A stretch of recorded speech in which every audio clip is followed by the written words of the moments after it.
Good afternoon. Good afternoon to everyone, and welcome to that session of Foros Transformations. Today I have the great pleasure to introduce Sami Rintala. He's an architect from Finland, and his studio is now based in Norway. He's an architect and also an artist with a long merit list after finishing his architecture studios in Helsinki, in Finland in 1998. He established his first office with Casagrande Rintala in 1998, which produced a series of knowledge architectural installations around the world during 5 years until 2003. These works combine architecture with critical thinking of society, nature, and the real task of an architect. In 2008, Rintala started a new architect office with the Icelandic architect Dugar Egersson, that you could see over there. And the important part of Rintala's work is teaching and lecturing in various schools of arts and architectural universities. Normally, this way of teaching usually take a form of workshops, and in these workshops they also build a part of that production of the students. Sami Rintala works is based on a narrative and conceptual way of thinking, and the resulting work is a layered interpretation of a physical and mental and poetical resource of the site. I think it's a personal work with a deep approach into a contemporary society, and I'm sure that we are going to learn a lot of that architect. Thank you for being here, Sami, and we could receive our guests with a big applause.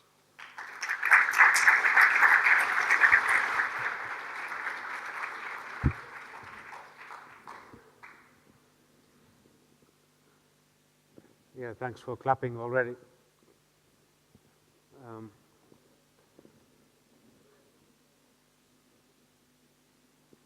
Just get my mic in order. Yeah. Thank you for the school to invite me to Barcelona. It happened to coincidentally be in the same weekend than Espanyol-Barcelona football match, so I could take my son with me and see a very nice match together. So thank you very much. We are an Icelandic Finnish architect office based in Norway, if it makes any sense, but it's a Scandinavian Nordic idea. And I used to study in Denmark 1 year and met some nice Catalonian people there as well, like Pau Pedracosa, who is sitting here today as well. So it's nice to come back to Barcelona after 20 years and see that the city has changed very much to better. When you look at the bicycle systems, for instance, it's very nice to see. Yeah, here is our office core. It's Dagur Eggertsson, a fine gentleman, Vibeke Jensen, a very hard-working professional architect, and their prodigal son, Sami Rintala, a Finnish boy. If there's one thing you remember about our office, you might remember that we always work with our hands as well. So we like to say that we have dirty hands and clean consciousness. I didn't write it there, but it means that whenever it's possible, we are always also doing our work. It's possible so far because we make quite small projects so far in size. And this is where we come from. Iceland, Dagur. I come from Finland. Vibeke comes from here. And we have our offices here where I live in North Norway and in Oslo.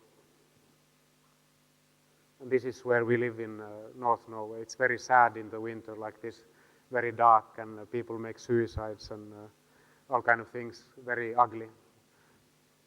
No, it's very beautiful. We could take a little bit the light down maybe from the aula because it's showing better the images. And yeah, this is our normal work day. So I go working, there's a traffic jam, just like in Barcelona. And then I go shopping bacalao in the small, yeah, I'll get the big ones are always going away. So. There's one thing about maps I want to say immediately because I show a map where I come from. And so the map of world can be presented in many ways, and they say that the most democratic map is made by Buckminster Fuller. It's made of triangular pieces, and where all the continents of the world are in the real scale, not so that it's pervertedly too big to North Europe where we are living. That's what you usually see, but here you have everything in the right scale. We used it in one project. We made a small work of art for orphanage in Norway. Children coming from other countries and without parents, and they don't know where their parents are, so they have to put them somewhere. So this place is for them. It's in South Norway. So we used the map of the world as a plan of the park, and then used some walls around it and build it ourselves. And then we take one tree from each continent and plant it in the site of the continent. So one tree from Africa, one from Australia, and so on. And then make this small park for them. So I'll just quickly show you. The idea of the park is, of course, that these small trees that are growing now in the Norwegian soil, they symbolize the kids who are coming from other parts of the world and how they start to live in Norway now. Just about maps. And the maps, they should look like this as well. You know, we are always seeing the map the other way around, but there is no direction to the world. So you could change it totally upside down, and it's still the same world. And there's always, you see these maps where you give one value and start looking at how things are happening. And the strange thing about North Europe, where I come from, is that there's three things we are very much more dense than the rest of the world. And these three things are researchers per million inhabitants. It's this area, Japan. They are the most, it can be a good thing, but at least where I used to work, it seems to be also a bad thing, because I don't know what the researchers are researching. Is it something valuable or not? But we have a lot of researchers in North Europe, so now you know one thing about North Europe. Another thing is that we drink a lot of coffee. You also do, but we drink like crazy amounts of coffee in Iceland, Sweden, Norway, and Finland. That's like huge, like 7-8 big cups a day is the average. So we are high on coffee. And I'm not making this up. We also start sex very early in Scandinavian countries. So I don't know why. Is there a combination of many researchers drinking a lot of coffee and starting sex early? I don't know. It's not my idea.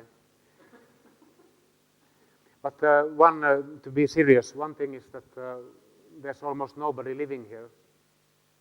So when you look at the levels of how many people are living in which latitude, you see that where I live, for instance, there's like almost nothing there.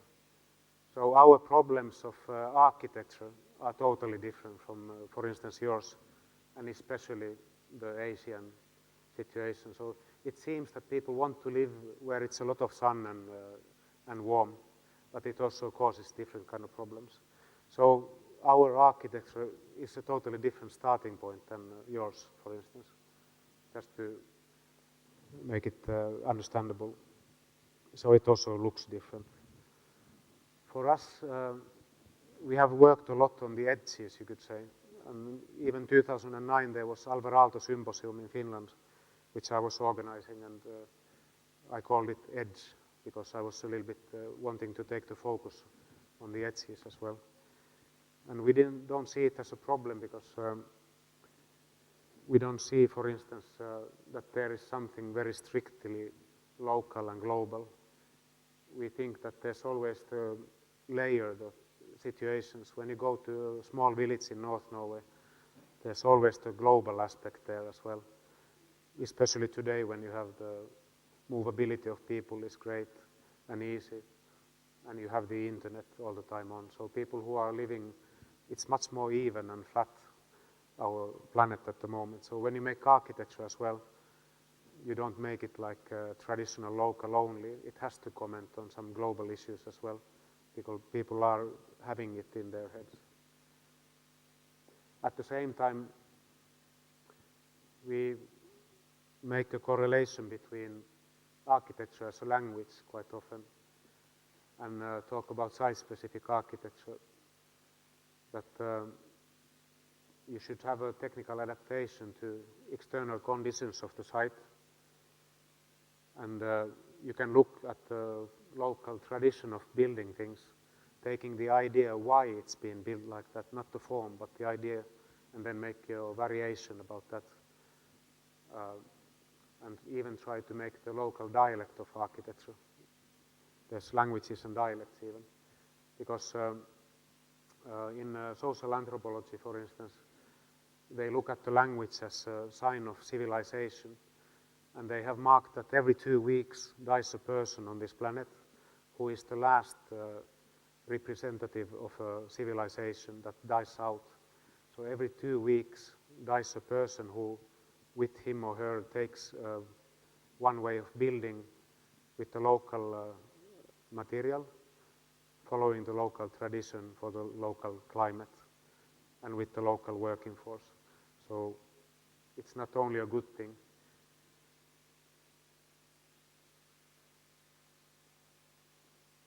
There's at the moment 6,000 languages in the world.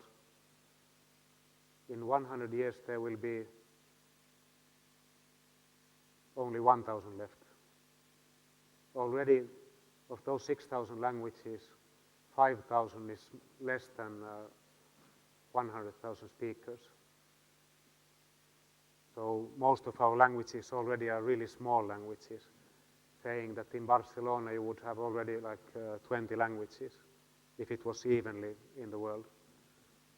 It means that we are reducing our diversity of language and number of civilizations, numbers of how to live on this planet.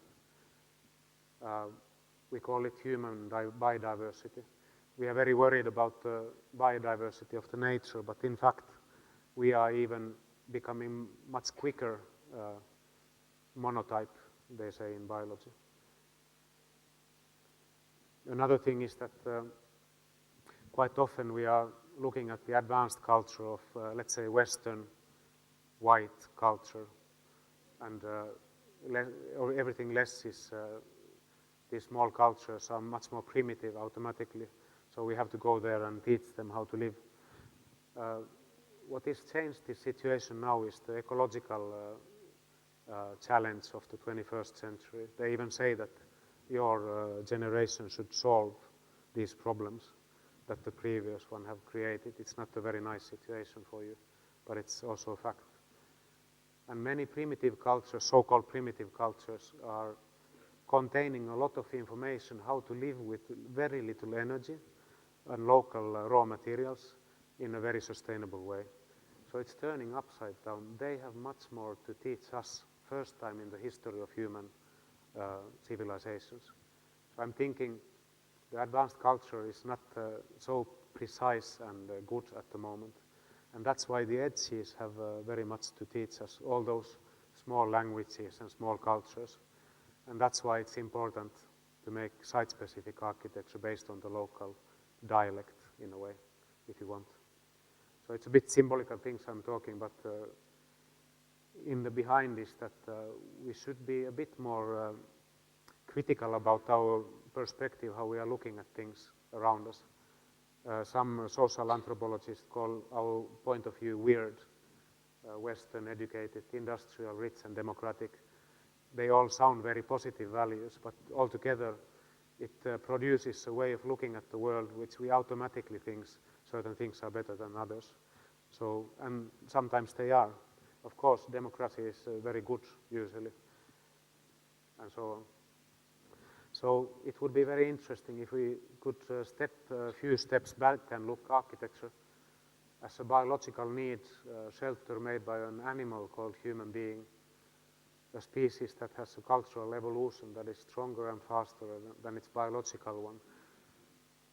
And while we are doing this site-specific architecture with the understanding of local raw materials, building traditions and climate, we are protecting human biodiversity as well, and in this way the whole nature.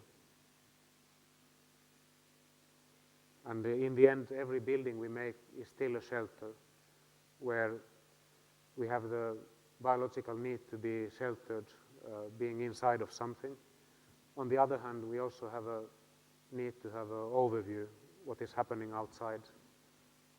Every living creature, even the small microbes like viruses and bacteria, they have a necessity to position themselves as well as possible wherever they are in a human body or something. They always want to have a best position, and so does human beings. So our best position is, we call the people who are selling houses, say location, location, location is the most important, and it's true even in biology. So we want to have the sea view, for instance, and we think it's beautiful, but it is not beautiful only, it is survival. So when you could be sheltered and you could see the savanna or the sea, you could see if there's something dangerous coming, like enemies, and go hide. Or you could see if there's food moving, like fish, birds, other animals. So it is coming from purely biological needs, actually, this combination. I was naming this lecture something like space for transformative learning. It's because that's what we are working with at the moment very much at our school in Trondheim, where I'm teaching. And another thing you could try to remember from this lecture is that interestingly enough, today the researchers who are researching on how to make people understand the necessity of understanding ecology and sustainability in the right way. In other words, how to make people really more sustainable, living more sustainable. They have to be educated. So there's one guy called Arjen Wals, who is one of the leading researchers of education of ecology at the moment in European Union. And he has stated in one of his articles that what is very important is to make space for this kind of transformative education. Space is something we are doing. So our main task at the moment seems to be to create room spaces where education of ecology can take place. You cannot teach ecology in an unecological space. That's what he's trying to say. This is very interesting. So what we are trying to do at the moment in our school is, when I go back on Tuesday, tomorrow, we start building one classroom. We change everything and try to make ecological classroom. What it means, we are going to have a kind of 3-day seminar with social anthropologists, researchers discussing with me and the students what means ecological space. So we have to try to define it. Maybe it's something about observing the weather, observing growth, and so on, and then using, of course, ecological materials. But we tend to very often look at the very technical part of ecological architecture, the materials and the kind of energy technology, how to save energy, which is very good. But it's not the main problem. The main problem is the education, how to make people understand what is really sustainable and ecological way of life. And then we need the new type of schools. So this is a challenge for all the schools at the moment. So this is from our class. Just before I left, we were modeling and doing things and trying to understand how to make this transformative learning space, TLS we are calling it. There's, by the way, Spanish students in our class. Also, we are building of materials that are totally free, and you don't need almost no energy to use them. So we are using ice, for instance. It's very nice for us in the north. So we are cutting ice from the lake and then make some spaces with that and invite people to enjoy this. So of course you can't live in this automatically, but you can use it for public space, like here. This is in Oulu in North Finland 1 month ago. And here is one teacher from Oulu with his kids. And then I show a little bit of our projects also. This is something we are kind of discussing and thinking at the moment. How to make site-specific architecture, what it means for, in ecological terms. It's not only nice for making every house different, because it's an instrument, architectural instrument. There's no similar points on the round planet. Every point on the planet has different angle of sun and different kind of terrain. So philosophically you can say that there's no reason to make houses similar. But it also has, seems to have an ecological standpoint, which is interesting. And then the transformative learning space idea that if we make spaces where understanding of biology and ecology is more automatic, we can make people change their ways of life. We have to believe in that as architects, otherwise there's no reason to have architects. Our own projects and my activity has first started with some kind of artworks, even performances like this in Puerto Rico 2002. We made all kind of things happening using body language and making temporary artworks like this city Zen gardens. We were making parking lots into Zen gardens using car pieces that we found, like crashed cars, engines and so on, making beautiful out of that. Very political things, so we were blocking the highway to talk about the necessity of public transport in this situation. And then slowly coming back towards spaces. This is was in Finland, East Finland, where we take old barn houses and put legs to them like this. And we had to make permission drawings. It was very funny. To get a building permission for this, and we got the building permission. I don't understand how, but this way, like 3-4 tons each. So we built legs for them, and it was a political work called Land Escape, like the E is in parentheses here. And it discussed the fact that Finland, people from the countryside of Finland were moving after the Second World War very quickly to the cities. So at the moment, Finland has killed almost every little bit of its own agriculture. There's no food production anymore. And at the same time, people forgot about the traditional way of living and using wood, for instance. Many important things were washed away at the same time. So we said that even the old barn houses want to follow the farmers to the cities of the south, and they try to walk like this. But it didn't work out. We invite one dancer to burn the houses as a kind of political sign that it's not a nice thing. So it was a slaughtering carnival of the houses.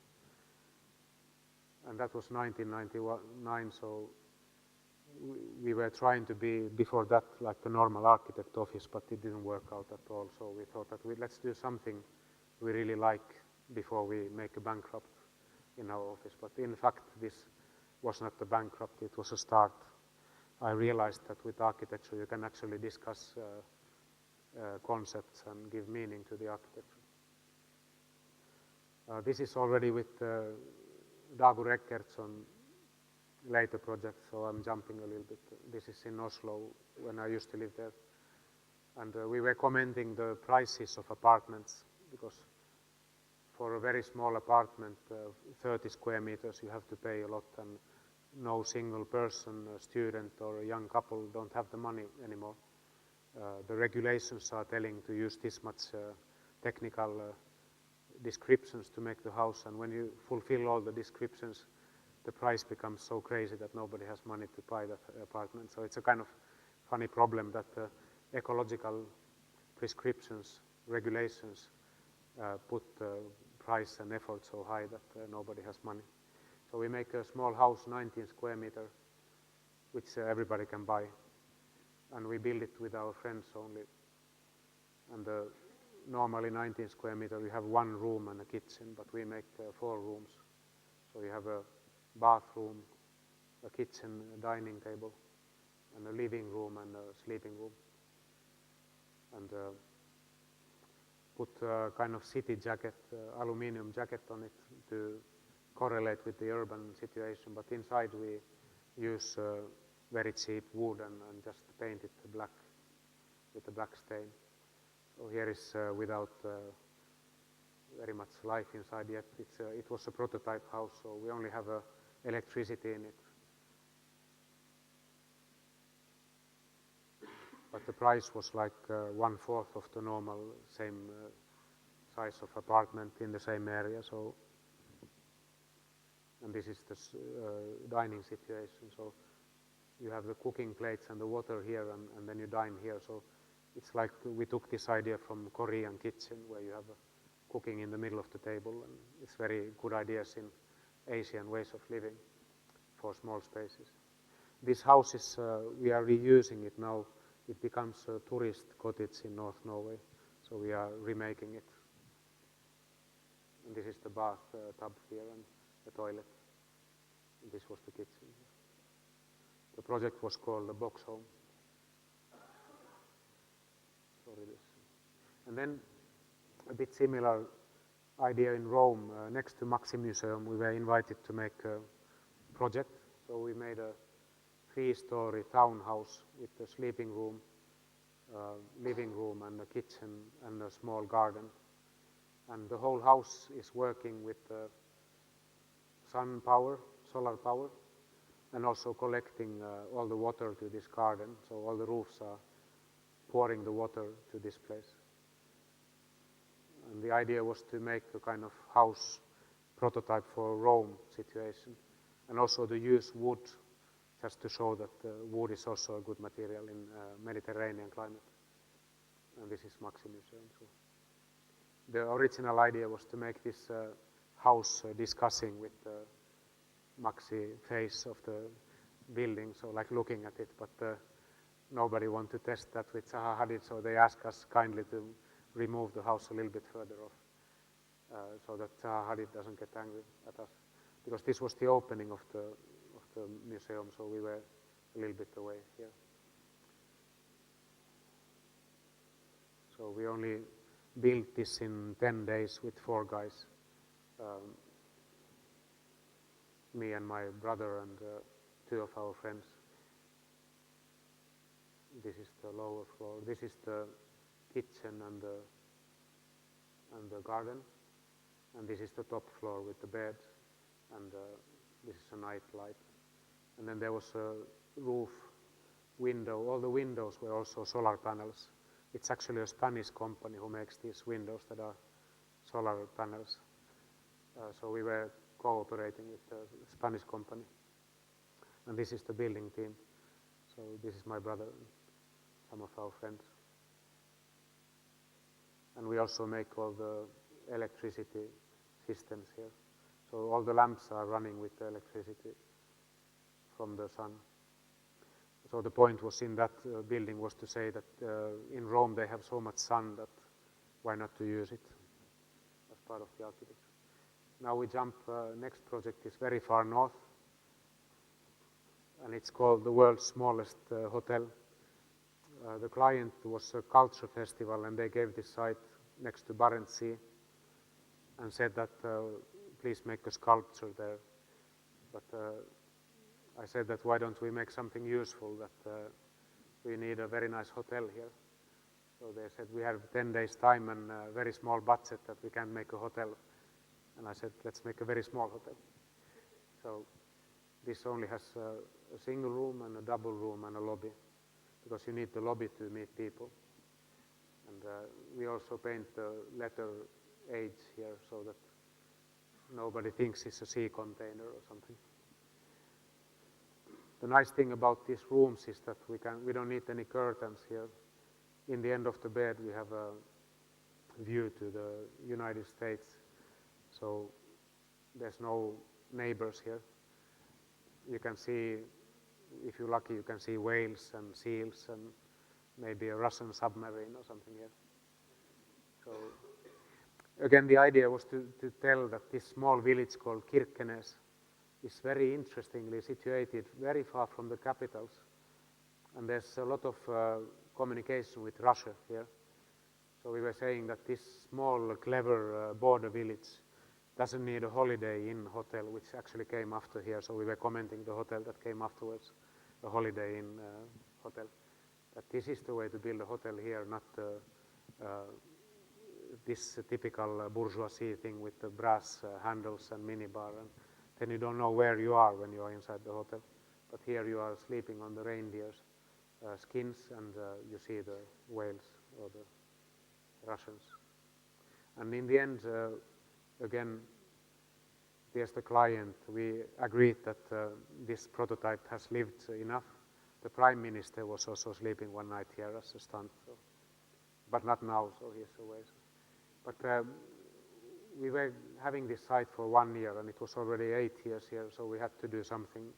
They were pushing us away, so we burned it. And now we are making a public sauna there, so they gave us the site. And the public sauna, there's the E6 highway. The last bit of the European highway system ends here, and there's the Barents Sea. So we make 2 walls like this between the roads and the sea. And then you can leave your car parked here. You can take your clothes off. You can take a shower. You walk out, then you go to sauna, the hot bath, and then you can go naked stairs down to the sea to swim in the Barents Sea. So it's a kind of conceptual project that from a European highway system, you take your car off, your clothes off, and you are naked, and you go swimming in the sea after sauna. So it will be built now next autumn. We make a lot of workshops with students, like maybe 5, 6 per year. We travel to some place and have a real client under 2 weeks' time, maybe 10 students. We design in 2 days and build rest 10, 12 days. This was in there's Burma. There's a river, the border river between Burma and Thailand. And this Burmese situation in Burma is quite bad for Karen people, so they are kind of underdogs since the Second World War here. And on this side there's 150,000 refugees, Karen refugees, so they needed a school building for the kids. So we came here and asked a client who is a teacher that where do you want to have the school, and get the site, and then start using the local materials and start building. Very fast. First collecting local stone, 15 cubic meters, and making a stone bed which becomes a kind of thermal mass. When we make the shadow over the stone, it becomes the cool mass, which becomes the climatizing system. And then we use bamboo and local wood to make the rest, and buy some concrete for the wall. The idea of the building is roughly that this back wall is against the monsoon rain direction, and then the hot sun goes over and you get the evening sun inside here. It's not hot anymore, so you can get it inside like this through the bamboos. And we have some money to put the internet to the school as well, so they really are connected from there all over the world. And this is when we left after 2 weeks, so we managed to build the whole building. At the same time, Twin Architects, another Norwegian group, were building showers and toilets here, so it became a kind of total infrastructure for the school. 2000, we participated the Biennale in Venice called More Ethics, Less Aesthetics, and there we found an old barge in Chioggia, south of Venice, and we made a small park inside that ship, and then sailed to Venice.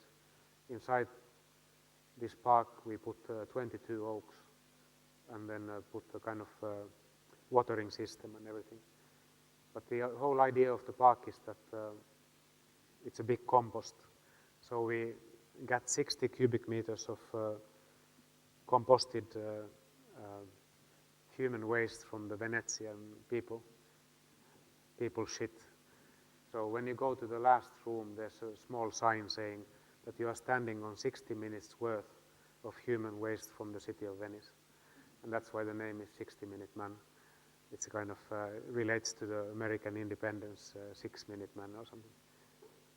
So meaning that this is a big recycling project. The boat is recycled and the garden is recycled, and trying to say that don't pump your shit in the laguna, but use it as an apple garden or something. And we use that same kind of spatial attitude in one work in Japan. We make a real garden in Niigata using corten steel, not cutting the existing trees. And when you are descending in the bark, you are kind of, the walls are growing, they become a classroom and smaller spaces, a fireplace, and finally a kind of house which is overlooking a river next here. It's a very nice fishing place, so you can take the fish and grill it here if you want. At the same time, I like very much Japanese ways of creating spaces, so I try to do a bit the same, that you have something of the vegetation here, and then you have the same in the distance. And some details. It's like ship steel, very rough details, because this is an earthquake area. And there was a really bad earthquake some time ago here.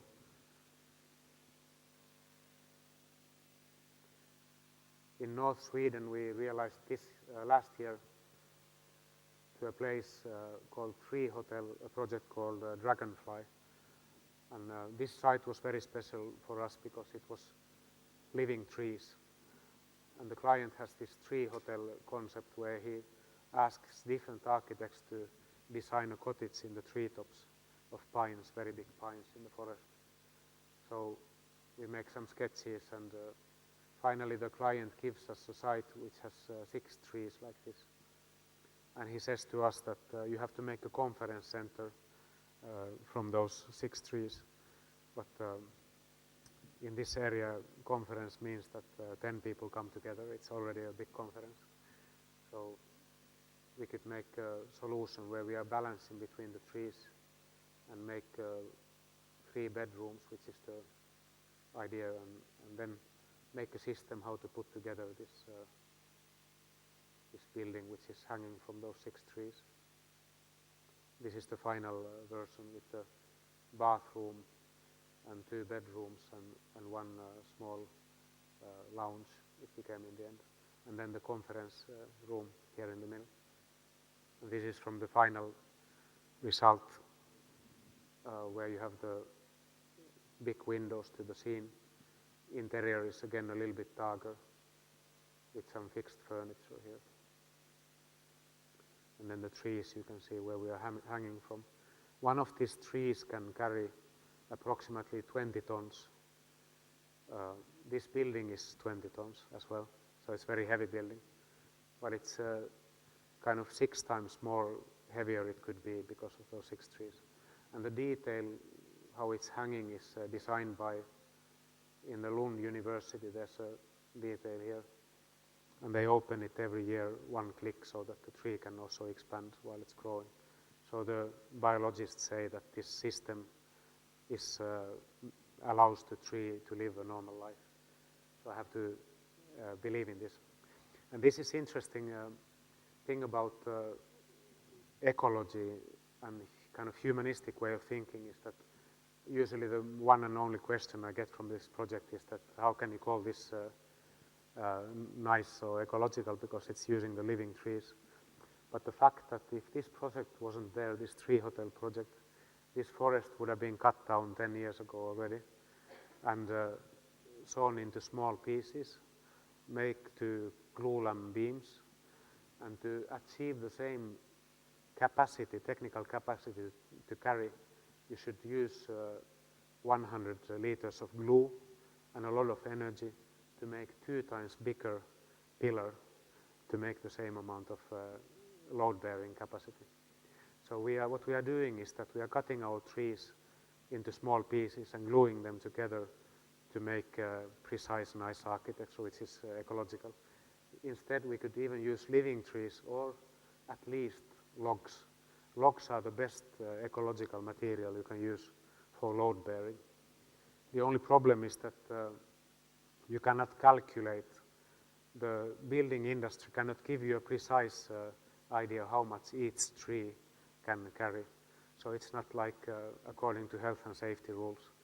So it's just, there's some rules that are making our things very, very wrong, in a way, even though they mean well.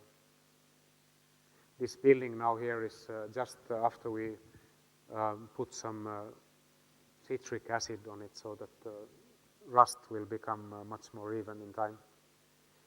Another thing is that we use this material because the color of the trees is exactly the same.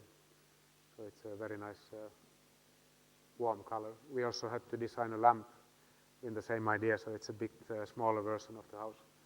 So you can turn these arms of the lamps to show the ceiling or sideways or down, so it's a working light or atmospheric light, and the same for the reading lamps. And of course, our good friend Kate Moss was living in our, so I have to show this as good marketing. If Kate Moss sleeps there, you can sleep there too. Unfortunately, I wasn't there at the same time.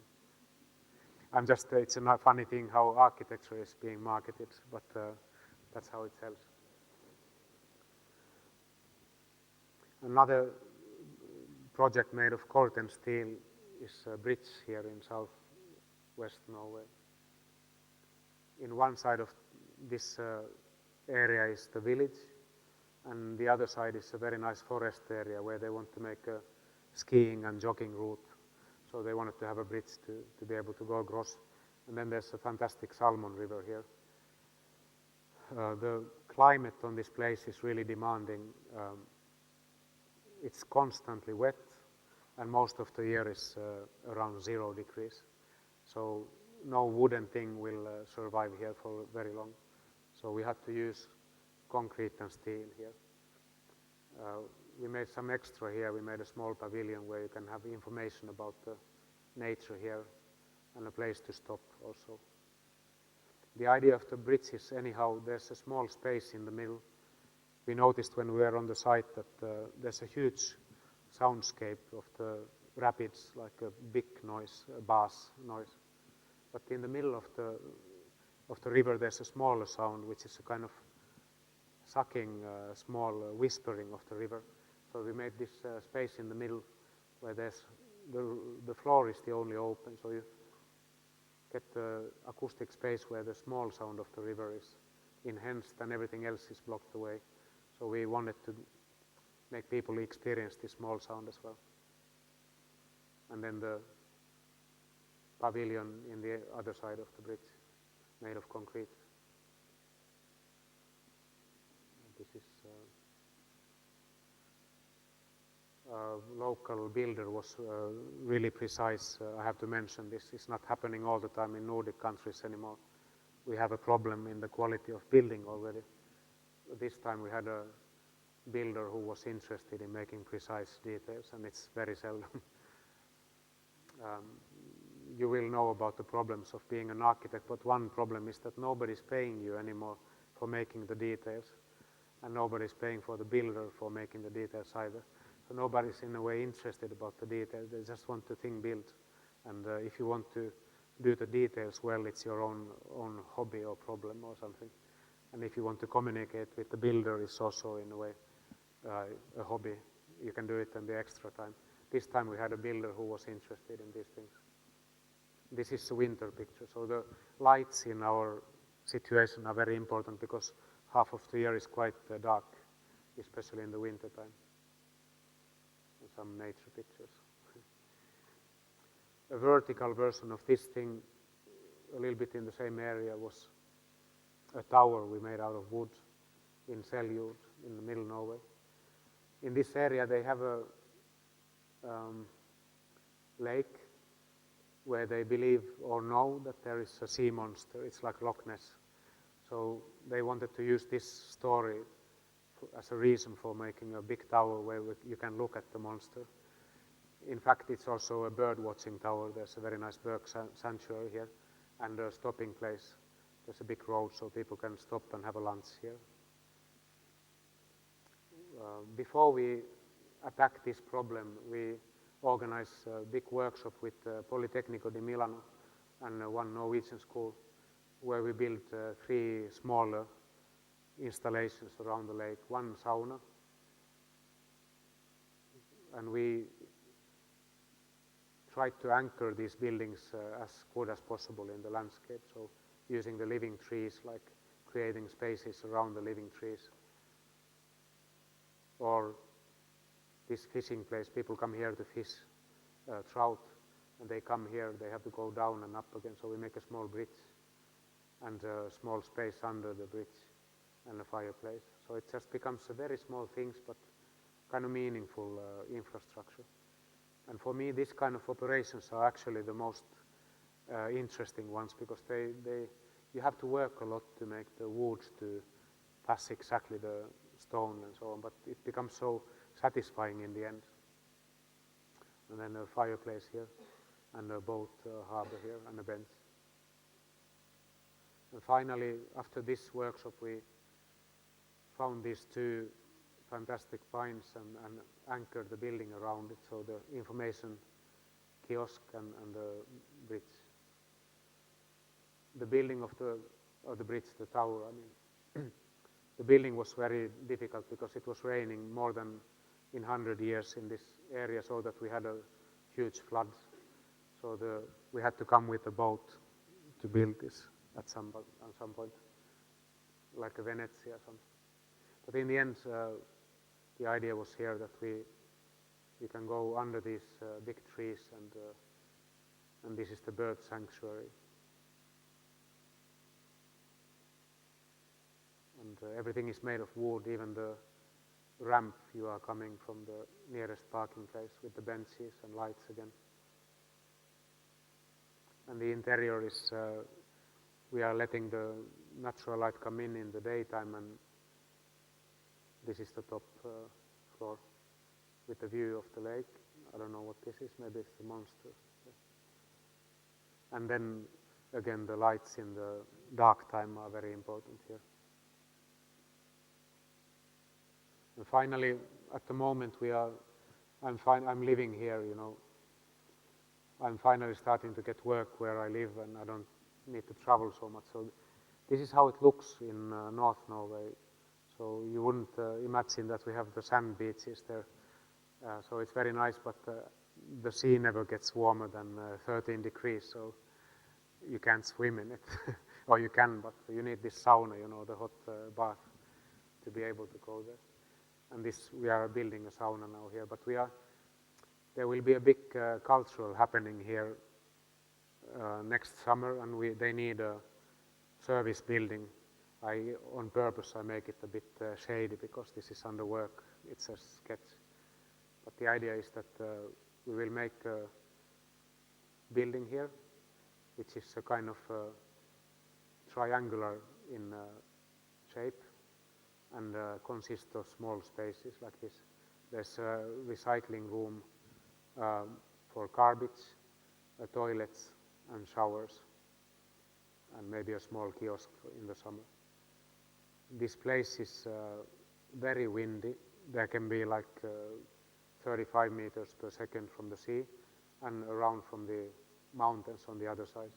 So this triangular form is not a formalistic approach.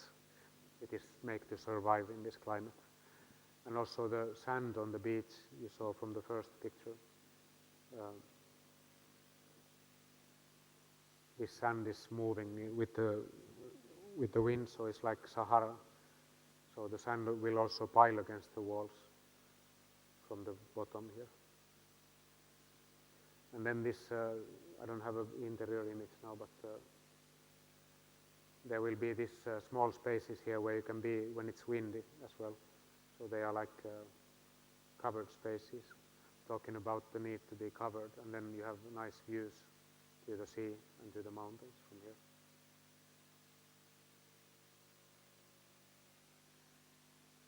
Finally, on the archipelago in front of Bodø, where I live, we have a settlement of people as well, and the buildings are placed very carefully in this climate. This is Arctic climate, and as I say, it's very windy, so you see there's no trees here. Maybe some places you have a little bit planted trees. So there's no, the only vegetation is grass here. So people are very clever in building in small like pockets where the wind is a little bit less, because on top of the hill here maybe it's 5 degrees and here is 15 degrees, and when the sun is shining and so. And then you see there's boat house, sea signs, and living houses and small storage houses, so all kind of typologies. And the client wants to build a artist residency program here for authors, architects, painters to come here on this island and use some time and then present their work in this atelier, conference house, and a studio to have a concert. So we have a small public house and 3 small cabins where the artists can live when they are on the island. And then these houses are kind of the typologies of the existing site, and then we also place them in the pockets on this site here. And this is the sea sign standing on one leg only on the top, a little bit not too high, but and then these 2 are different, and then this is the biggest one. Next to the public boat is coming to this pier, and then people with the wheelchair can come also to this public house. At the same time, in this area in North Norway, like the whole Scandinavia, Sami people were the first inhabitants, the reindeer herding nomadic people, and this was one of their house typologies. They used to have one pillar and put all the food up so that the wolves and other animals don't eat their food. So we want to use this same typology just to show that this is the first tradition in this site. So it's a small political connotation. For some reason, it's not all that clear that Sami people are, they could have their own nation there, just like maybe Catalonia could. So there's an ongoing discussion all the time about the Sami people's rights in Norway, Finland, and Sweden. So it's not, the Nordic countries tolerate a lot, they are very democratic, but when they have a minority of their own, it's not that easy suddenly to give the names of the cities in Sami language. If you put the name of my hometown in Sami language, some right-wing guys take it in the night or shoot it with the shotgun, and so it's strange. It's 2014, but just that you know. So this is 2 recent works in Venice Biennale. We made one small fireplace in front of the Nordic pavilion by Sverre Fehn, a fantastic work of architecture. And then finally 2012, there was a collection of Scandinavian architects, and everybody had this pedestal. We should present something on it, but we decided that we just turn it upside down and create a space we call the voids. This pedestal is designed by Juhani Pallasmaa, Juhani Pallasmaa, and then this house is by Sverre Fehn. So we say that there's already 2 very good architects. We don't need to do anything. We just make this space and call it voids. So saying that sometimes it's best to do nothing because it's the most ecological thing to do. Thank you for your patience, and let me know if you have any questions about anything.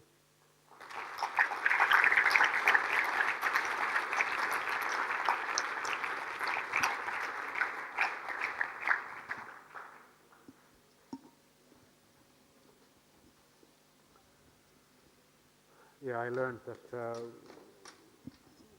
I used 1 hour and 1 hour, yeah. Yeah, we have time, yeah. Sami.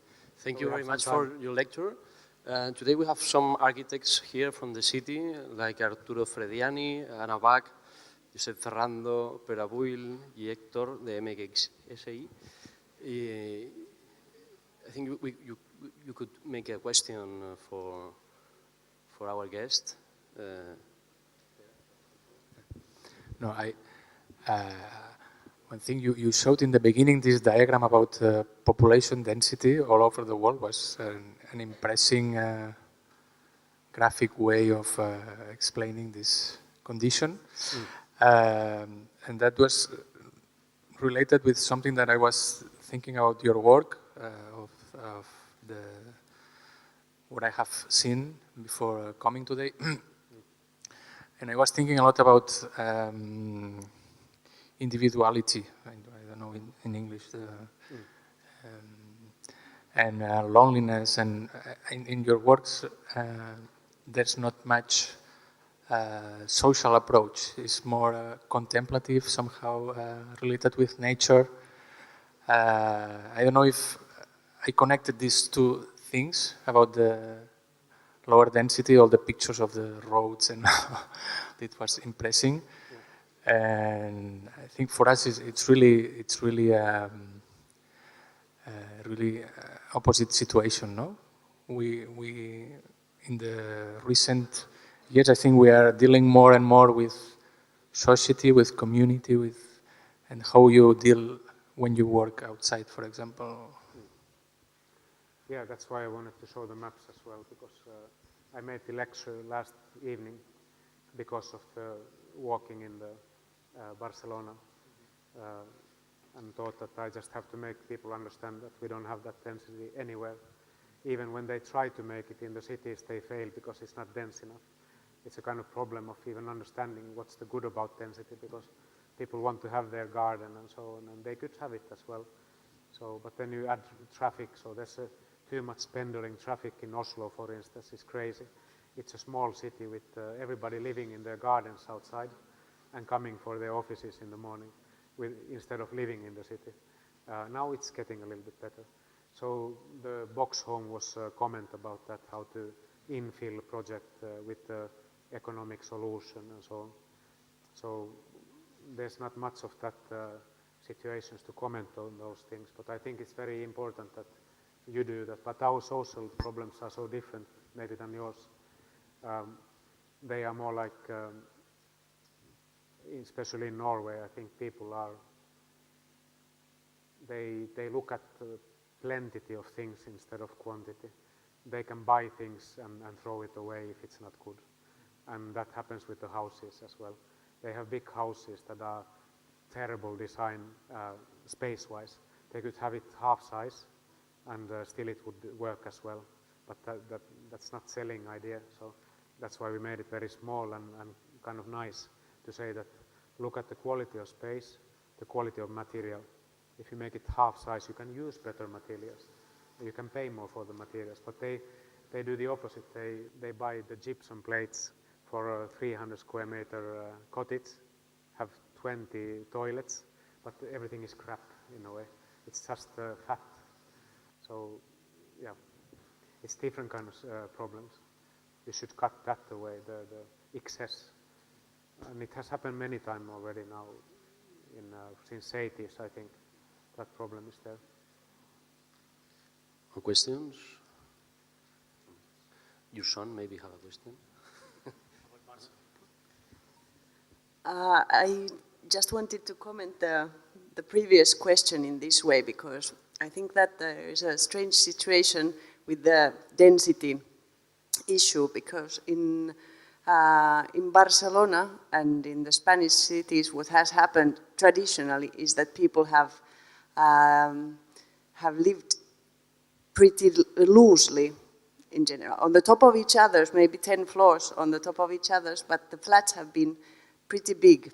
And in the last maybe 20 years, there has been more discussion about minimal flat of 40 square meters or so.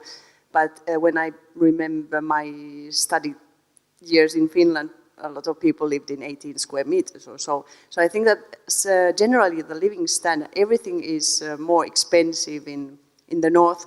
So somehow the space is also a luxury in that way. That there's this strange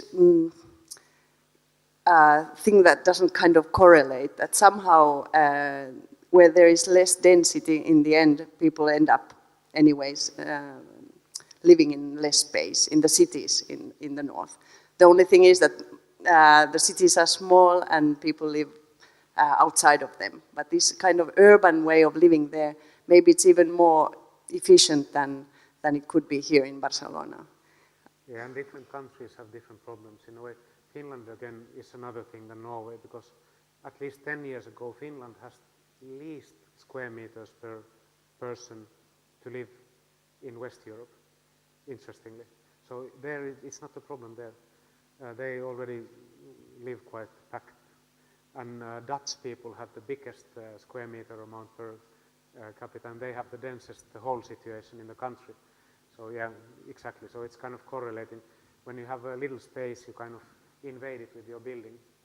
When you have a lot of space, you are kind of doing many things outdoors and come to sleep in the house, more or less.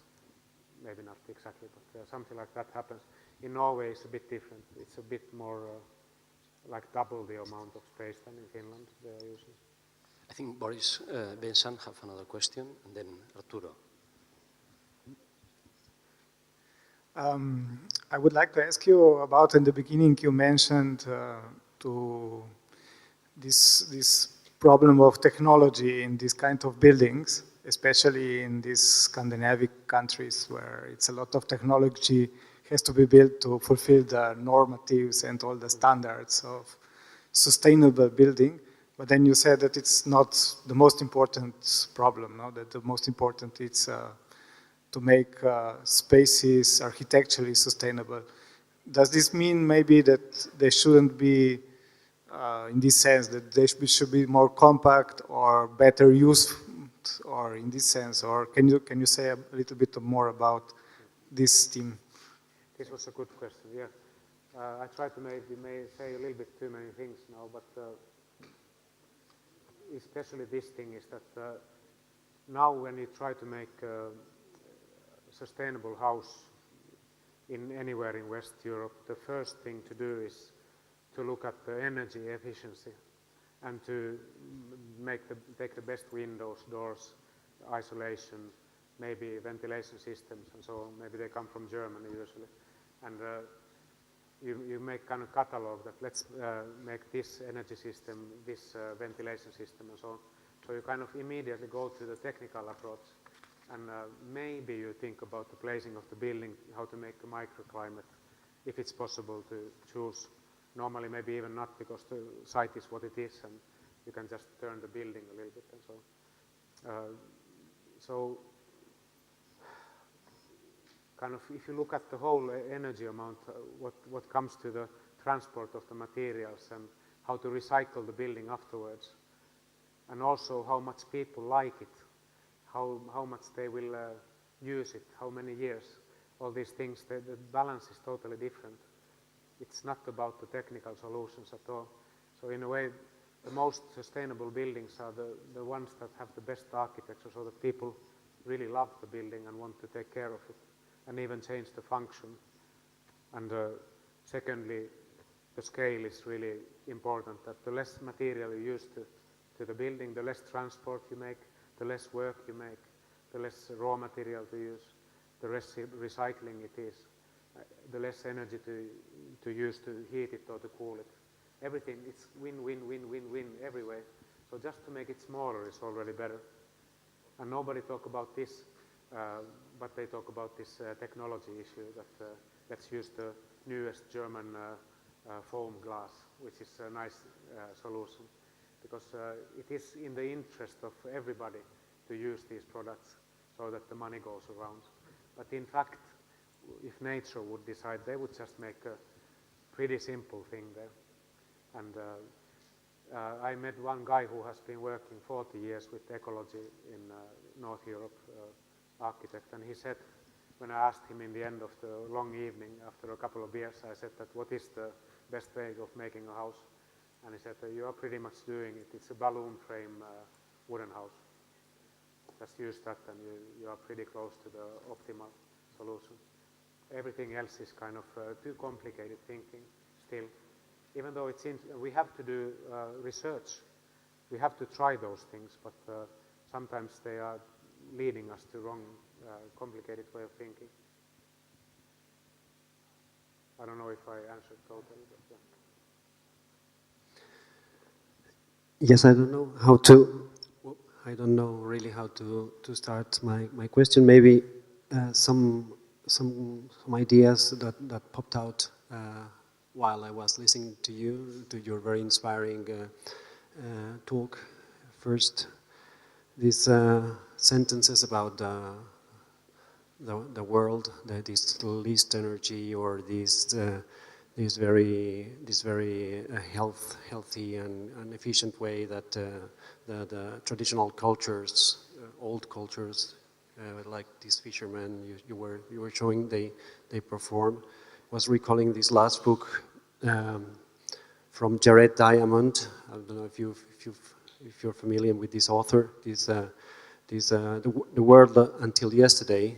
It's a book that compares the traditional cultures, the way human people used to live until 4,000, 5,000 years ago, to this very weird, this Western educated, industrial, rich, democratic folks that we are. And he compares both models in terms of efficiency, of the way they arrange their matters, they discuss their problems, they are very, the way they perform democracy in small groups, and they agree, and there is no really big power among the others. So all these sentences or all these aims that you were writing down for your group, for your workshops are already included in the human nature. But in the other way, in the other hand, I was also thinking about your work, and there is, I think it's placed in another completely different location, because your work is very fine craftsmanship. I like very much the care you take for every detail. It's got a lot of ingenuity. It's very ingenious, and there is a name for simplicity, and it's also playful. You like to play. You like to use to seduce or to inspire the mind, or to challenge the others. But in a way, all these are strategies for what we call sexual selection. I mean, we are tending to do these kind of things to seem attractive to the other people. This is a very human strategy. Fine craftsmanship makes you interesting for the other sex. Simplicity makes you smart. Playfulness is also, well, if you have time to play, is because you have guaranteed you can live. You have the time for doing things that are useless, no? Yeah. And I have a double feeling when I see these first sentences you were writing down, these aims for democracy or for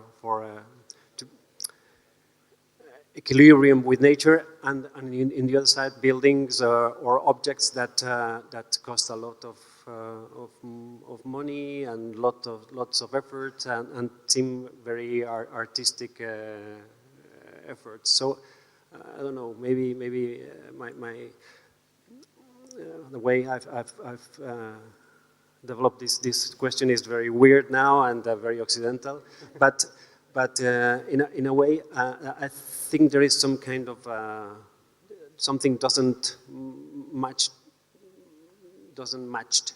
to me very perfectly. There is some kind of gap, and maybe you can help me to explain which is this gap. I think it's okay, because I don't have any solutions for any of the problems I'm saying. So we are just having our microscopic activity, like any other microscopic bacteria that tries to position itself best possible on this universe. So I don't think our work is doing any big change to anything, unfortunately. So my teaching I already see it at the school, so I believe in that much more. That's why I'm doing this transformative learning space experience and so experiment. So yeah, how much things are changing due to this is not so. So I don't believe that my sexy projects are changing anything else. But I agree with you very much, and I'm reading Jared Diamond. I have read all his books, and especially the last one, The World Before Yesterday, is my favorite book. So it's kind of wrapping my philosophy of architecture quite. If you add that to E.O. Wilson's biological books about human nature and these, you are pretty close to what I'm thinking about things. And I think it is the driving force behind life is beauty. I would use that word. Beauty allures us to continue life. Without beauty, there is no life. If we can't create beauty with our architecture, we can't make the life continue. Our surroundings have to be, in certain sense, beautiful. I like to use this word because it's not a very fashionable word in architecture. There's atmosphere, and it's the best word at the moment. But I think beauty is the word. It's a hardcore of things. It's the thing that makes things continue, because if it's not beautiful, you don't even want to do it. You don't even want to go there. It's not worth it, and everything is just flat and gray and so on. So something has to appear to make things different, to make microclimates of whatever differences, contrasts. So that kind of beauty is the creation in the end. No matter what you say about ecology and so on, you have to also create the architecture, the space, the invitation to something, to live and continue. So that's the sexiness about. If there's a gap in this activity, we are teaching and we are designing and we are building ourselves, and we are building with our students to experiment things constantly, to find out better forms of creating these spaces that we think are meaningful, and also to contrast that from the more like investing way of thinking about what an apartment is. It's a way of earning a lot of money in the shortest possible way. So it's not correlating very well. But so we are not the favorite boys of the investors around our towns. So we don't get very much work from them as well. So there is a gap between reality and our way of working, for sure. But I tend to think that the real reality, which is an Aristotelian term, is something else. There is no busyness. There is no problem of money or investing. There's just a problem of beauty. And if we should concentrate on that problem instead of the one that they are shouting that we should do this and that. It's a kind of too much loud speaking, but there's the whispering of the true, real reality ideas that are much more about the biological needs that we have. So I really believe in that, and that's what we are trying to do. If it's something to do about ecology, which is also a very nice word nowadays, good enough. But I think there's something even more important than ecology. It's a kind of civilizational idea that if your Western civilization is not fit enough, it doesn't survive. So it's like making it fit. It's not about buying the new Gucci handbags. It shouldn't be about that. It should be about something else. The higher ideals about Western civilization are there's no goal setting or something. So it's something else the problem. We try to frame and try to solve it in one part with the architecture, even though it looks like it doesn't help, but it helps in small scale. So we haven't been blessed with bigger scale urban projects yet, but I would really like to have something of the social things and so as well, but yeah, it's a tight game. Your question was open, and maybe my answer was a bit open as well. It's a very good question. It's a very good question, and it's a kind of the question I ask myself, not every morning, but once a week. It's a kind of, I would like to fish actually more. I'm a really good fisherman. I'm a quite good hunter as well. I'm made for that biologically, and I would be much sexier if I was fishing than making architecture. But I made my choice because other guys were saying that you should be an architect, you are drawing well. so it's too late.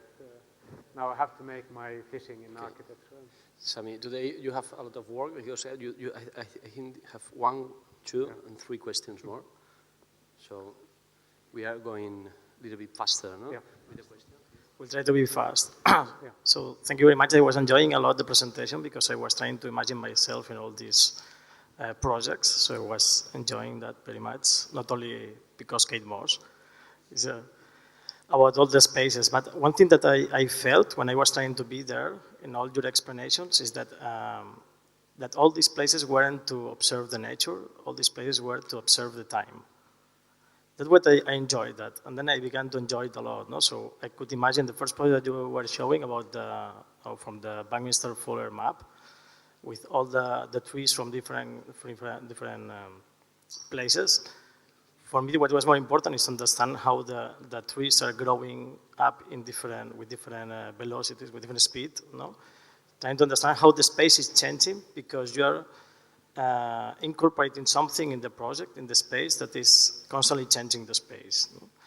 Or for example, this Congress Center in Sweden, no? Where every year you are changing a little bit the structure in order that you allow the trees growing up. So finally you can feel how the tree and you are growing up, in which kind of rhythm or different rhythm you are growing up. No?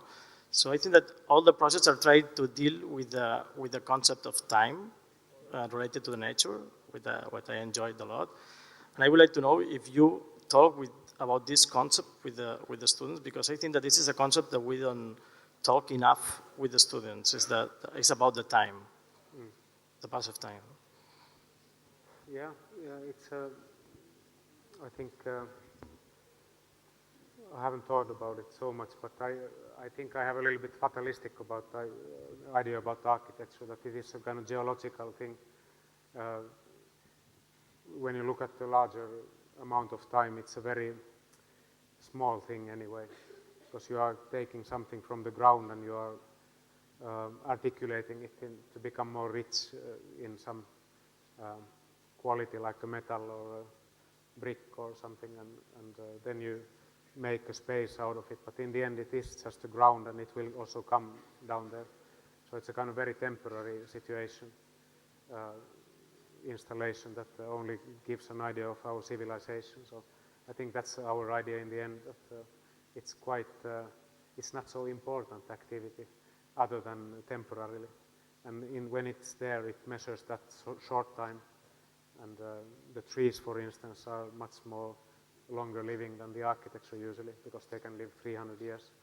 And maybe the architecture not often so, unfortunately. There's some other projects I just show, like 1/5 maybe of. But there's one in Japan, for instance, which is a round space of concrete. And there the client says that whatever you make in this jungle, it has to last for 300 years.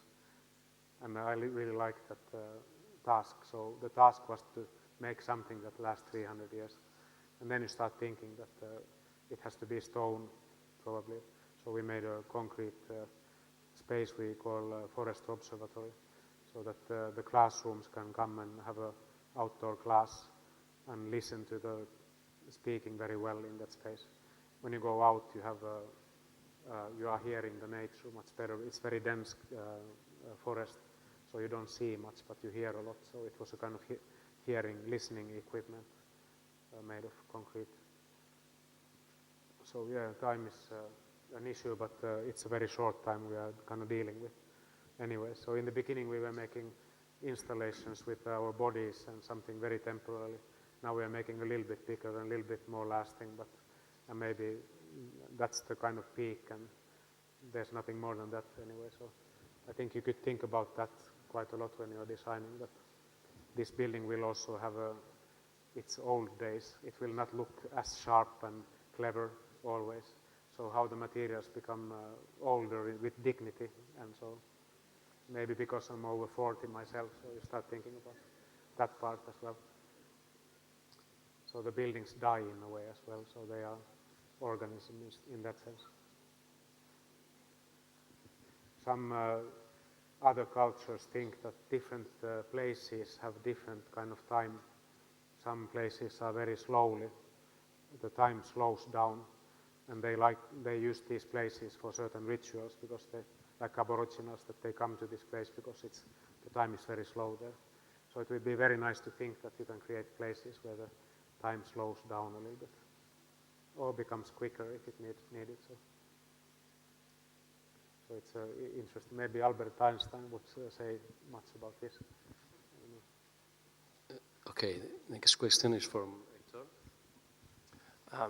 I also want to congratulate you for your presentation. It was actually very inspiring, at least for me, I guess for everybody too.